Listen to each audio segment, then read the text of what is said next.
kita masih diberi kesempatan untuk boleh mendengarkan firman Tuhan dan boleh memuji nama Tuhan juga di tempat ini ataupun di yang berada online. Mari kita mempersiapkan hati sebelum memuji nama Tuhan. Mari kita santai dulu sejenak.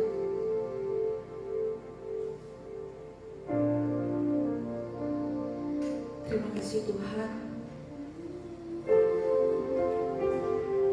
karena kasih-Mu sehingga kami diberi kesempatan untuk boleh memuji nama Engkau Tuhan. Engkau yang memberikan kami hati sehingga kami boleh benar-benar untuk memuji nama Engkau saja. Engkau yang pimpin ibadah ini Tuhan dari awal hingga akhir. Di dalam nama Tuhan Yesus kami berdoa. Amin.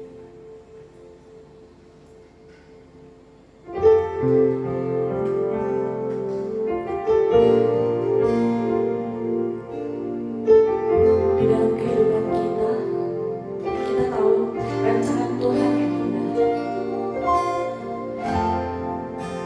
Kita tahu ketika kita berada di bumi ini, hanya Tuhan pegangan kita.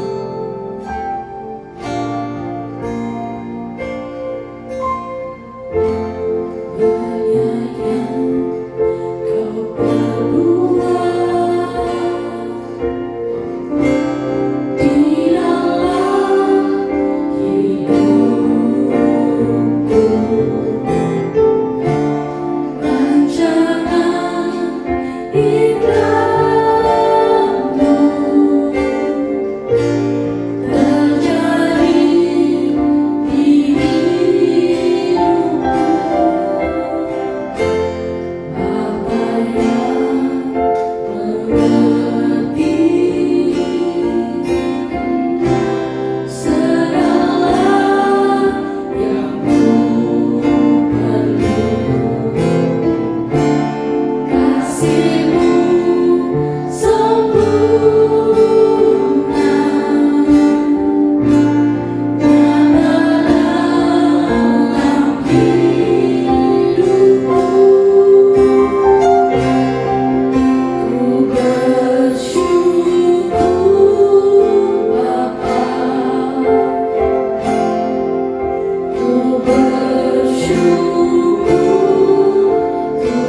di atas kayu salib.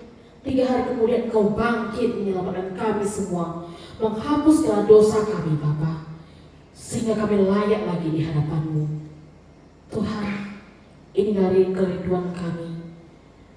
Kami mempertaruhkan hidup kami seluruhnya kepada Engkau. Bapa, kami serahkan waktu ini ke dalam tangan-Mu. Tuhan, Kau melihat kami yang ada di sini.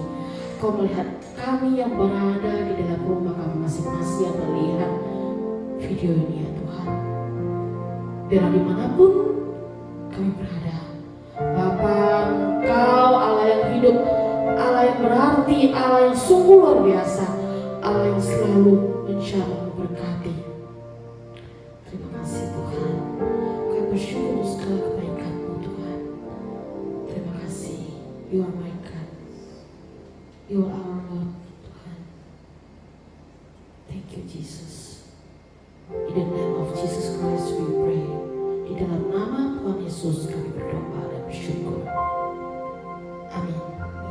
Saya sapa sekali lagi teman-teman semua yang berada di sini dan berada di rumah. Shalom. Shalom. Kita mau kerahkan seluruh kekuatan kita. Kita mau nyatakan Allah bangkit. Kita boleh berkumpul lebih semangat lagi. Yang di rumah juga kita boleh berdiri bersama-sama kita memuji dan memuliakan Tuhan. Kita percaya bahwa Allah kita sudah bangkit.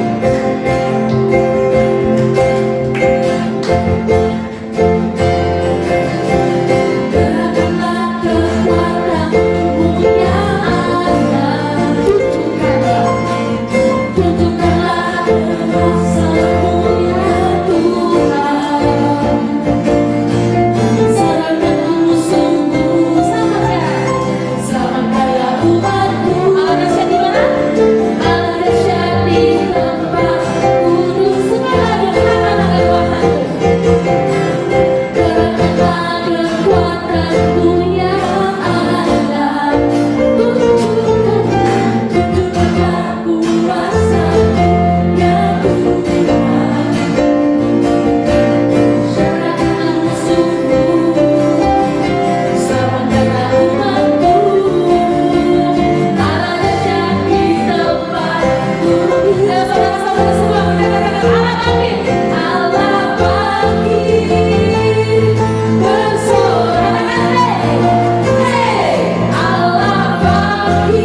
mendengarkan firman Tuhan, mari kita menyanyikan lagu Tuhan yang besar.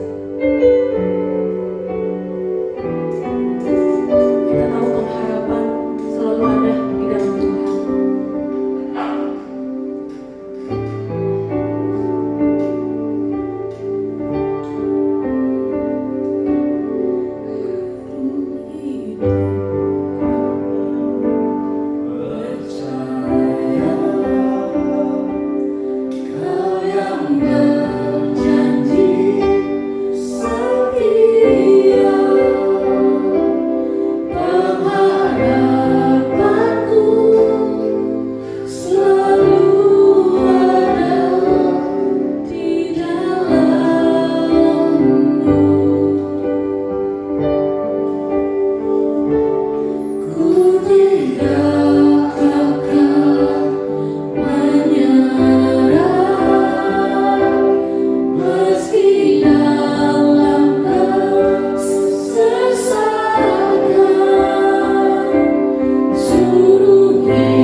Janji Tuhan tidak pernah terlupakan. Tuhan tetap menepati janjinya. Itulah sebabnya kita harus percaya Tuhan kita lebih besar dari apapun.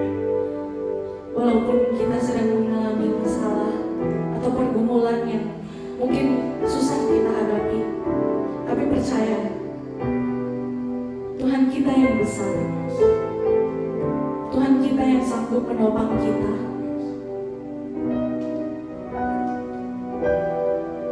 Kita hanya perlu iman untuk percaya kepada Tuhan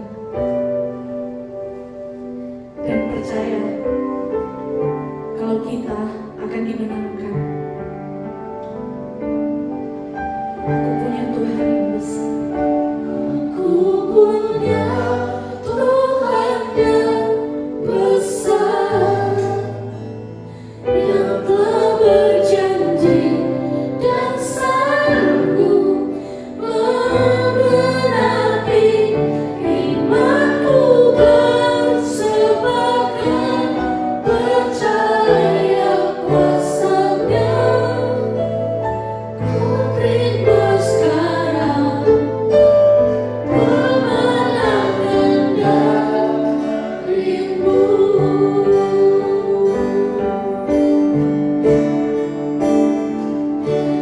Aku punya Tuhan yang besar, yang telah berjanji dan sanggup menggenapi imanku bersebabkan percaya kuasa-Nya. Ku terima sekarang kemenangan darimu. Ku punya Tuhan yang besar, yang telah berjanji dan sanggup menggenapi imanku bersebabkan percaya kuasa-Nya. Ku terima sekarang kemenangan darimu. Ku terima sekarang kemenangan darimu.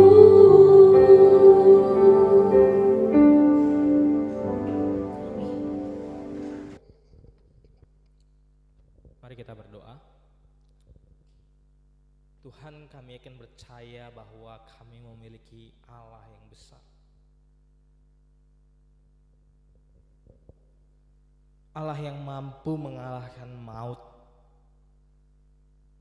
Allah yang berkuasa. Bahkan Engkau Allah yang sanggup memulihkan hidup kami dari keterpurukan. Ya Tuhan, hari ini kami bersyukur kami boleh memuji-Mu. Kini tiba saatnya Tuhan kami mendengarkan firman-Mu. Untuk kami boleh berbeda demi kemuliaan, berani tampil beda demi kemuliaan. Tolong bantu hamba-Mu yang penuh dengan keterbatasan, biarlah firman Tuhan saja yang diberitakan. Dalam Yesus kami bersyukur dan berdoa. Amin. Shalom. Shalom. Luar biasa worship leader kali ini sangat menikmati ibadah kita, pujian kita. Hari ini kita akan bersama-sama membahas satu tema yang tidak asing, yaitu dare to be different, atau berani tampil beda. Berani tampil beda.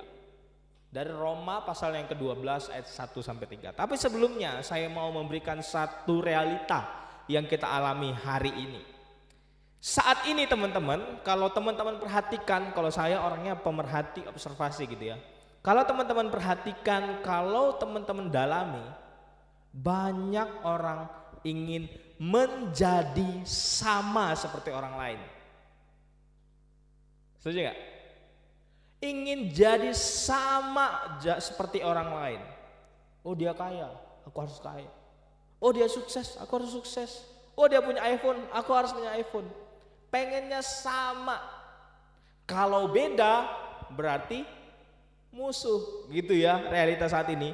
Makanya ada itu iklannya, "Weh, handphoneku boba dong. Kalau bukan boba minggir," gitu kan. Kalau gak sama berarti musuh. Ini realitas saat ini. Pengennya jadi sama. Kalau nggak sama, udah lu bukan golongan gua. Jadi kotak-kotak semuanya. Dampaknya seperti apa teman-teman kalau kita mengikuti pola zaman ini? Ada standar ganda. Seperti kayak tadi, kalau HP ku boba, kamu bobanya 4 saat ini, iPhone 15 4 nanti ya jadinya. Yang kecil-kecil bobanya Android gitu ya. Kalau lu Android, udahlah nggak level lah. Artinya apa? Kalau boba ada standarnya. Kalau lu pakai boba iPhone berarti kaya. Tapi lu pakai Android berarti jadi kotak-kotak. Padahal dia belum tahu harga Samsung S2 3 sama seperti boba gitu ya. Cuman karena maunya sama, beda berarti musuh. Ada standar ganda. Termasuk ini kita di golongan pemuda ya. Di antara nanti ya teman-teman mungkin ada di antara teman-teman. Semua teman-temannya sudah menikah, tinggal cuma lu sendiri yang belum menikah. Pasti ada. Weh bro, lu gak menikah ya? Lu gak akan bahagia bro, begitu ya. Karena gak sama seperti kita. Gua punya istri. Itu standarnya bagi orang lain. Makanya di-push, lu nikah supaya apa? Bahagia. Belum tentu. Karena pengen jadi sama, kalau lu beda berarti lu dianggap kayak ya kalangan lain, kalangan jomblo begitu ya. Itu dunia realitas saat ini. Padahal belum tentu. Bahkan menurut saya semua orang sedang berbondong-bondong jadi sama. Bahkan ada satu orang berkata di dalam dunia teknologi, no one original in this world. Karena apa? Kalau teman-teman perhatikan semua sudah melanjutkan copy daripada original itu. Contoh kayak iPhone gitu ya. Yang diubah-ubah cuman boba-bobanya gitu ya. Sisanya gak ada begitu kan. Mungkin fitur dan lain sebagainya. Karena sudah ada dasarnya. Pokoknya iPhone yang penting bobanya besar begitu ya, layarnya begini. Tinggal di copy, diadaptasi lagi.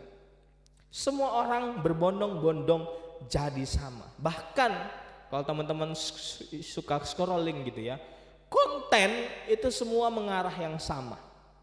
Kalau tidak sama, tidak viral artinya.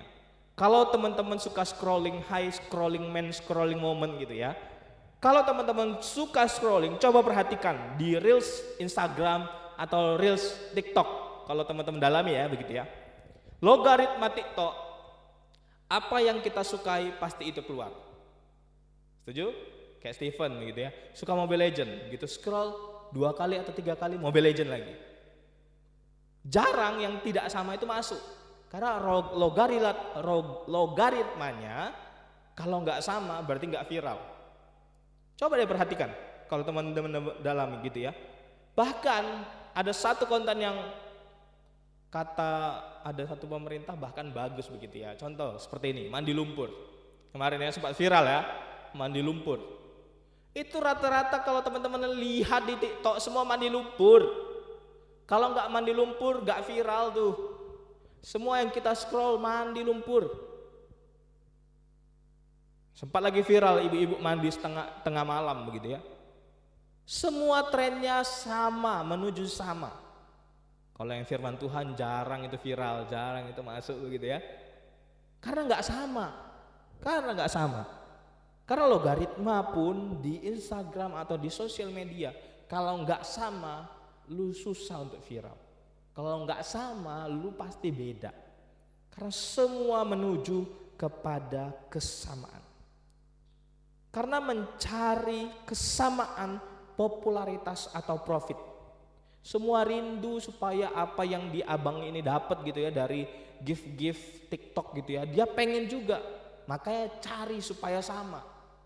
Padahal ujung-ujungnya nggak dapat juga gitu ya. Kasihan mandi-mandi malam-malam nggak ada juga yang nge-gift gitu.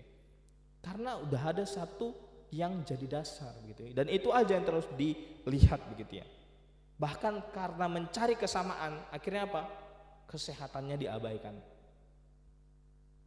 Kesehatannya diabaikan karena tujuannya itu cuman ikut-ikutan sebenarnya. Kesamaan begitu ya. Bahkan lebih parah lagi. Nih ya. Agak sensitif nih ya. Lebih parah lagi. Ada orang yang mencari sama jenis kelamin. Supaya apa? Lu pasangan dengan gua supaya sama begitu ya. Kalau laki-laki perempuan rata-rata bentrok, ya udah gua cari yang sama aja. Karena ikut-ikutan. Padahal dari awal teman-teman Allah menciptakan kita berbeda. Bukan bersama, ya bersama juga sih, tapi berbeda. Adam diciptakan dari mahakarya Tuhan. Tetapi Hawa dari tulang iga, bukan ya, tulang rusuk. Sama ya iga sama rusuk ya? Beda ya?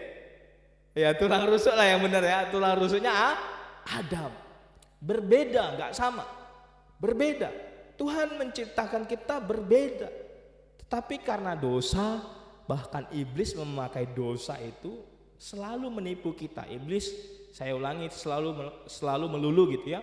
Iblis itu cuman bisanya tuh bohongin lu begitu, bohongin gua, nipu itu aja gitu. Jadi yang sama lebih menarik. Akhirnya semua berlomba-lomba menjadi sama. Lebih menarik sama daripada berbeda sendiri. Kalau lu berbeda berarti lu aneh, strange, aneh begitu. Orang menganggap begitu. Termasuk saya yang difabel gitu ya. Terkadang lu nggak sama, ya lu kalangan minoritas begitu ya. Banyak sekali seperti itu. Padahal di dalam keberbedaan terdapat keindahan. Padahal di dalam keberbedaan, di dalam keberagaman terdapat keindahan. Coba kalau warna cuman putih aja. Bisa melihat warna pink itu indah karena kesukaanku pink. Kalau misalnya warna itu cuman hitam, bisa warna gold itu lebih indah? Gak bisa. Di dalam keberbedaanlah terdapat keindahan. Yuk hari ini kita membahas satu tema itu Dare to be different.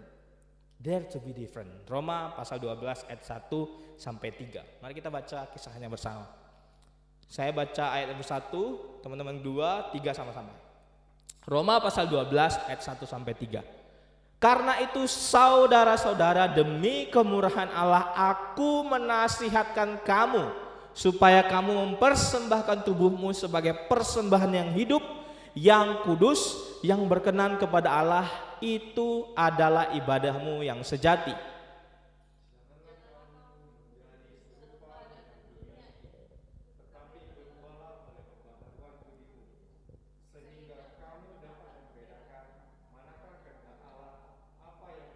Yang berkenan kepada Allah dan yang sempurna. Bersama-sama, berdasarkan kasih karunia yang dianugerahkan kepadaku, aku berkata kepada setiap orang di antara kamu, janganlah kamu memikirkan hal-hal yang lebih tinggi daripada yang patut kamu pikirkan.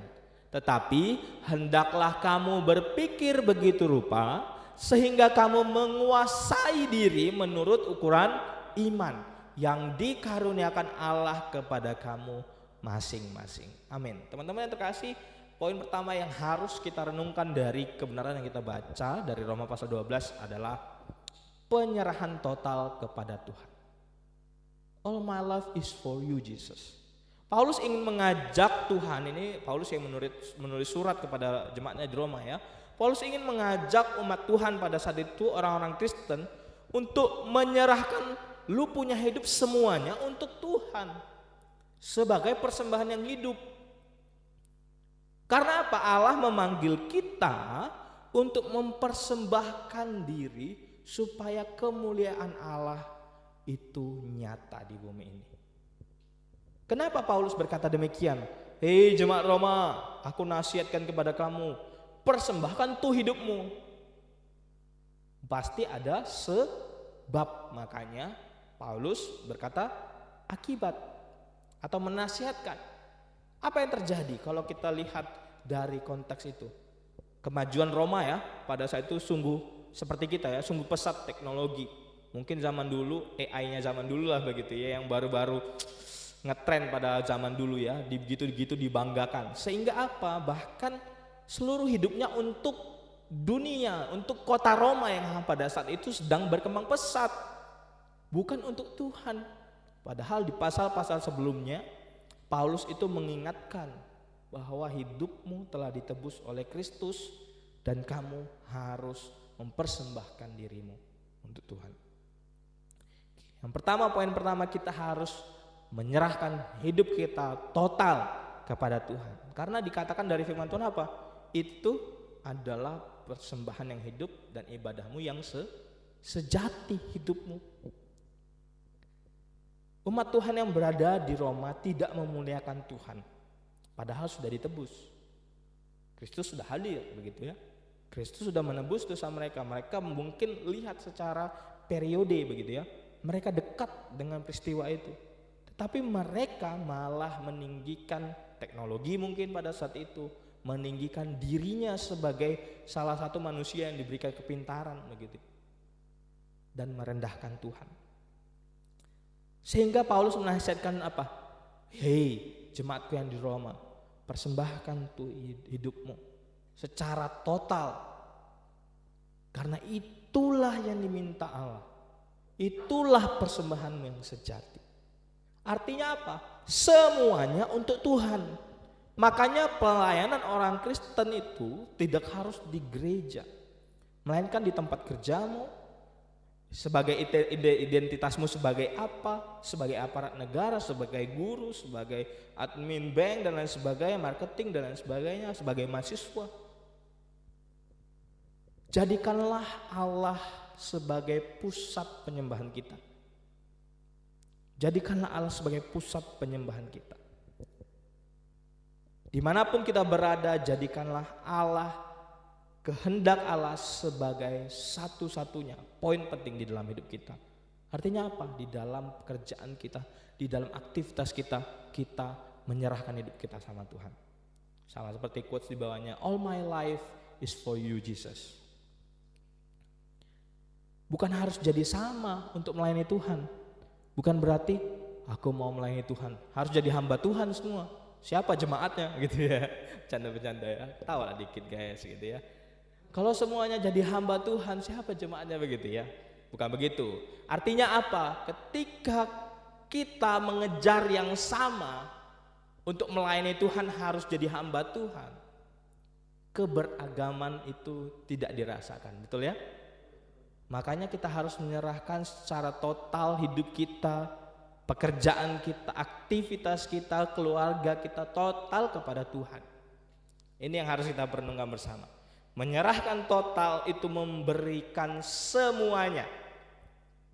Menyerahkan semuanya. Seperti analogi gitu ya. Kita seringkali sebagai orang percaya nggak mau menyerahkan. Contoh pointer ini. Gak mau melepas. Kita ngasih tapi masih dipegang. Sering gitu, Tuhan aku mau menyerahkan hidupku, tapi susah juga gak ada uang gitu ya. Pasti otaknya itu mikir kembali. Gak mau menyerahkan secara penuh. Tapi hari ini kita belajar, serahkan total hidupmu kepada Tuhan, karena itulah ibadahmu yang sejati. Kalau hidup kita serahkan total, itu sebenarnya gampang sih teman-teman. Kalau kita hidup kita ini seakan-akan kita serahkan sama Tuhan, di tangan Tuhan, berarti kalau salah jalan, salahnya Tuhan. Tetapi pertanyaannya, pernah gak Tuhan bawa ke jalan yang salah? Tak pernah. Berarti sebenarnya ke tangan Tuhan hidup kita serahkan, pasti aman. Setuju ya? Setuju ya? Yuk, serahkan hidup kita total kepada Tuhan. Makanya untuk yang belum berserah secara penuh, lepaskanlah. Karena Tuhan gak mungkin kasih ke sesuatu yang tidak baik untuk kita. Amin.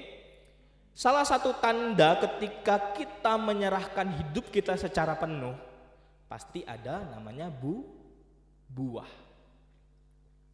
Ketika kita menyerahkan hidup kita penuh untuk Tuhan dan dijadikan alat, pasti otomatis ada buah yang kita hasilkan. Pasti ada buah. Untuk itu serahkan hidup kita kepada Tuhan. Untuk dapat melakukan menyerahkan hidup kita penuh kepada Tuhan, ada yang harus diperbaharui, yaitu pikiran kita. Transformasi pikiran kita. Pikiran yang dibaharui dengan Kristus. Jadi itu tujuan kita, persembahkan hidup kita. Tapi untuk ke sana kita perlu yang namanya transformasi pikiran. Makanya dikatakan di dalam ayatnya yang kedua tadi dikatakan apa? Tetapi berubahlah oleh pembaharuan budimu. Transformasi dulu pikiranmu jadi pikiran Kristus karena engkau telah ditebus.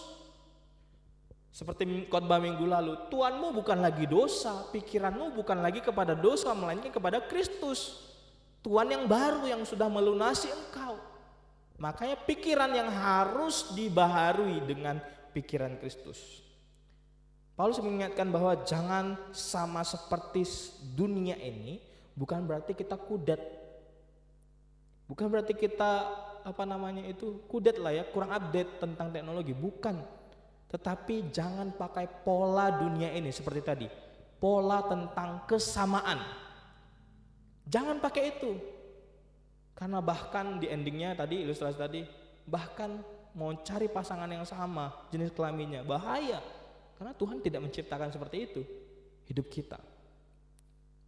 Karena jujur di luar daripada hidup kerohanian kita banyak norma-norma, nilai-nilai yang bertentangan dengan firman Tuhan. Dan berani berbeda, dare to different, itu berarti kita mengubah pikiran kita melalui firman Tuhan sehingga hidup kita mencerminkan Tuhan di dalam diri kita, di dalam hidup kita. Sehingga ketika kita ada dimanapun, orang lain bisa melihat, oh ternyata Stephen anak Tuhan Yesus. Dia bisa mengasihi muridnya walaupun muridnya itu bandel banget begitu ya. Oh ternyata Angel dapat menjadi contoh anak Tuhan. Dia tidak mau berbuat licik begitu, gak mau. Sehingga Tuhan boleh dikenal melalui hidup kita. Dan kalau kita perhatikan ya, berubahlah kata Paulus itu diartikan transform atau kita kenal metamorfosis. Kalau metamorfosis kita paling kenal itu tentang ulat jadi kupu-kupu.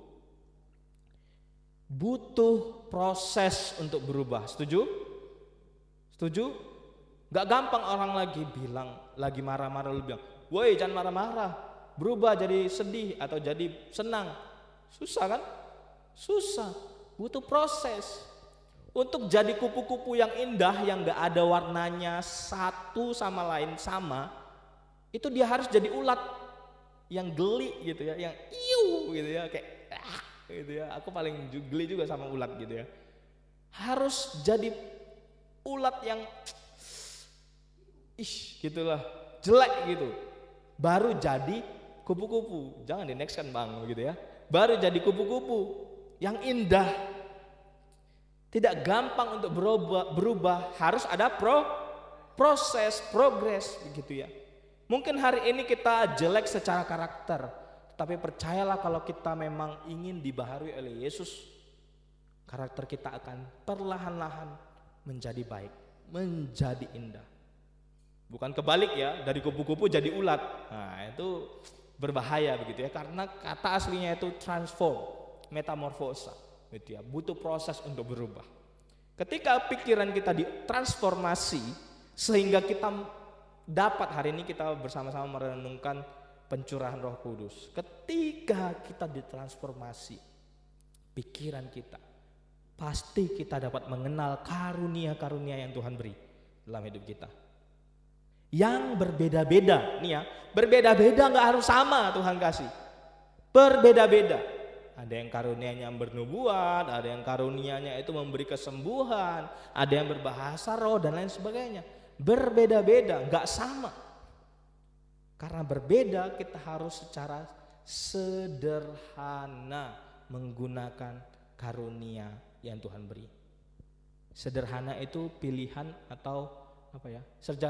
Kesederhanaan itu pilihan kan? Orang kaya bisa milih hidup sederhana, bisa kan? Demikian juga hidup kita. Kita diberikan privilege karunia-karunia. Tetapi hari ini kita harus merenungkan, pergunakan secara sederhana. Karunia yang Tuhan kasih mengajar, mengasihi, begitu ya, mengampuni, mendoakan, harus digunakan secara sederhana, bukan untuk menyombongkan diri. Perhatikan ya teman-teman ya. Jangan karunia Tuhan itu diberi untuk menyombongkan diri. Sama seperti ilustrasi tadi. Kalau lu gak bisa bahasa roh, kalau lu gak bisa mengampuni, lu beda, bukan orang Kristen. Itu namanya menghakimi. Tapi hari ini kita diberikan satu poin. Sederhanalah menggunakan karunia yang Tuhan beri yang berbeda-beda. Firman Tuhan hari ini mengingatkan kita, poin ini mengingatkan kita, berani berbeda berarti menggunakan karunia itu dengan kesederhanaan, bukan kesombongan. Karena karunia pun pemberian Allah. Jadi tidak ada alasan untuk memiliki atau merasa satu ego, merasa bahwa karunia aku lebih tinggi daripada karuniamu. Jangan, itu namanya menghakimi. Melainkan pakailah, pilihlah untuk menggunakan secara sederhana karunia Allah. Jadi sebagai kesimpulan hari ini teman-teman, firman Tuhan hari ini menggambarkan bahwa betapa pentingnya untuk berbeda, untuk melihat keindahan di dalam Kristus.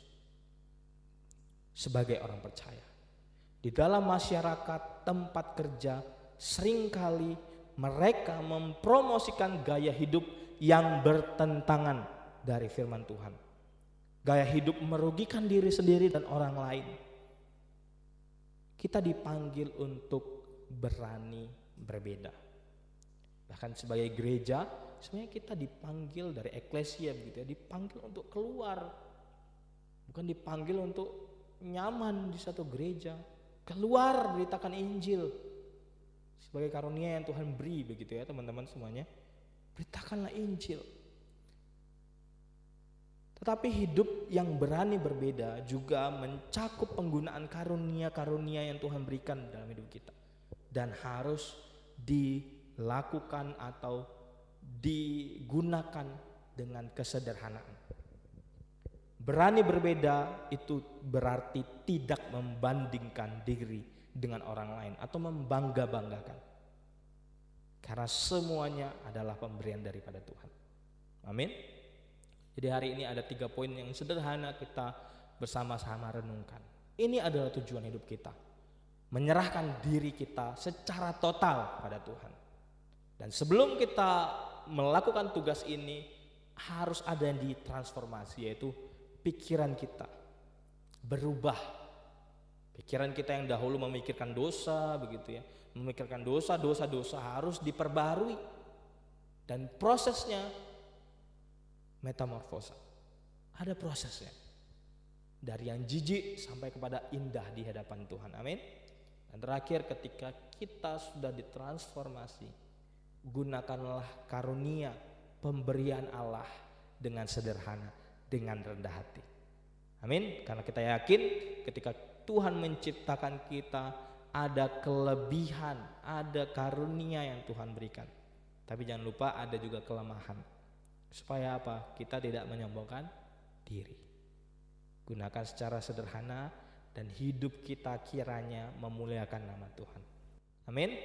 Mari kita berdoa. Ya Tuhan, terima kasih hari ini kami boleh ditegur oleh firman Tuhan. Biarlah kami boleh merenungkan bahwa siapakah hidup kami ketika Tuhan tidak turun ke dalam dunia, mati bagi kami. Kami hanyalah sampah ya Tuhan. Namun Engkau mengangkat kami menjadi anak-Mu, supaya kami melakukan tugas-Mu di bumi ini. Supaya orang lain boleh melihat siapa yang kami sembah di dalam hidup kami, yaitu Engkau ya Yesus. Tolong kami di dalam prosesnya mungkin sulit. Mungkin hari ini kami masih ulat, jelek di hadapan orang lain, bahkan jelek di hadapan-Mu. Namun ketika kami percaya Tuhan mampu merubah pikiran kami, pola pikir kami, biarlah kami boleh metamorfosa. Kami semakin percaya bahwa proses Tuhan membuat kami indah. Dan ketika kami sudah menerima karunia Tuhan dan sudah transformasi, biarlah kami secara sederhana menggunakan karunia-karunia yang Tuhan berikan di dalam hidup kami. Terima kasih Tuhan, inilah firman-Mu, dalam nama Yesus kami berdoa. Amin. Thanks to Sopo Yuda yang sudah men-sharingkan firman yang begitu luar biasa bagi kita semua. Kiranya kita boleh terberkati dengan firman Tuhan yang kita dengar. Saat ini kita akan memberikan terbaik buat Tuhan. Kita akan pujian kita tidak dengan tangan yang hampa. Kita tahu bahwa segala sesuatu yang kita miliki itu adalah milik Tuhan. Tuhan memberikan kepada kita. Maka dari itu meningkatkan kesehatan hati kita mau mengembalikan sebagai berkat yang Tuhan beri kepada kita. Kembalikan kepada Tuhan.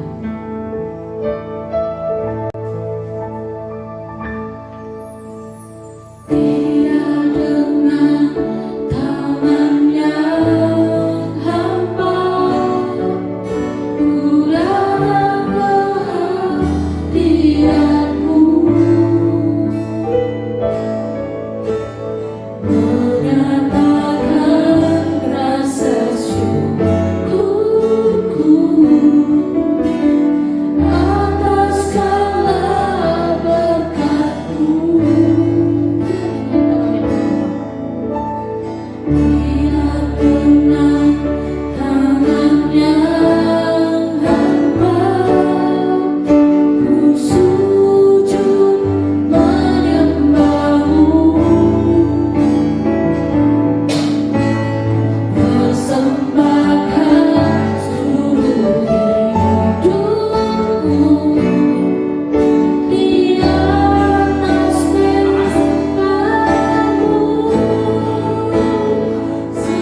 Sungguh luar biasa firman yang boleh kami dengar Bapa. Engkau berkati persembahan ini ya Tuhan, Engkau berkati tangan-tangan yang memberi ataupun tangan-tangan yang belum memberi ya Bapa. Dimanapun kami berada Bapa, Kau berkati seluruh kehidupan kami rindu Kau yang selalu melindungi membentuk kami Bapa. Pakailah persembahan ini untuk memperluas kerajaan-Mu di bumi dan di surga Tuhan, khususnya untuk pelayanan di MBC ini Tuhan. Kami rindu MBC ini Tuhan, kursi yang kosong ini boleh terisi Bapa. Itulah iman kami percaya, kami pertaruhkan di dalam nama-Mu Tuhan. Di dalam nama Yesus kami berdoa dan bersyukur. Haleluya. Amin. Mau ajak kita untuk berdoa. Yang pertama, mari kita berdoa untuk mama daripada Ci Aichen ya, yang sakit, dan juga Ci Aichen kita doakan bersama. Lalu kita doa juga untuk mama papaku yang sedang sakit begitu ya. Kiranya Tuhan juga boleh sembuhkan. Lalu untuk persiapan sidang Stefani kita doakan juga supaya semuanya boleh berjalan dengan baik. Yuk mari kita berdoa sebelum kita menerima berkat dari kita. Ya Tuhan, kami bersyukur sebagai komunitas kami boleh saling mendoakan. Kami berdoa ya Tuhan untuk mama daripada Ci Aichen yang baru saja tiba kemarin di rumah sakit Royal Prima, yang harus dari Takengon hadir di tempat ini ya Tuhan. Kami berdoa biarlah Tuhan apapun yang dia alami, sakit penyakit di masa tuanya, biarlah Tuhan yang selalu menyertai dan Tuhan juga selalu menyembuhkan di dalam sakit penyakitnya, dan juga setiap tindakan dokter biarlah boleh menyembuhkan dia. Setiap obat-obatan makanan yang dia minum biarlah Tuhan boleh pakai menjadi alat penyembuhan bagi dia. Kami juga berdoa ya Tuhan untuk Ci Aichen, orang tua kami ini ya Tuhan, yang tidak bersama-sama dengan kami karena sakit. Kiranya Tuhan di dalam masa sakitnya ini ya Tuhan, dia terus merasakan Tuhan dalam hidupnya. Tuhan tidak pernah meninggalkan dia di dalam hidupnya. Dan kami percaya dan kami beriman bahwa Tuhan sanggup memulihkan anakku ini.